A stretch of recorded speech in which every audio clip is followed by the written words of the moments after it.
Hindi sila makiwag. Ang bait. Iniwang kayo? Si mama mo? Ang bait. Saan mama? Tumitingin lang siya sa tao may dumadaan. Ano? Hinahanap niya. Baka hinahanap niya yung may-ari. Manawagan ka.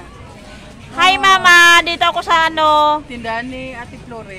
Guys, kung sino mo po nag-ano ng aso, nag-iwan, pakiklim po dito sa palengke. Sila sa tabi.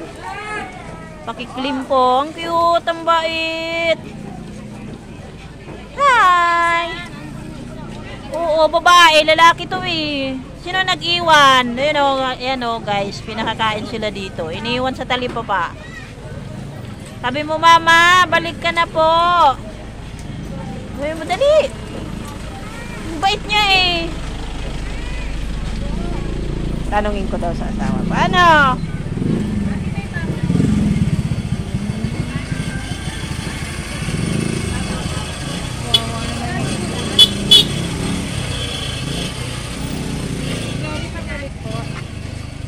Pati yung isa.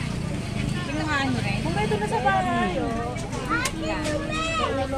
Bait niya eh. Hello! Ano mga pangalan nyo? Ito lalaki. Ayun. Boss?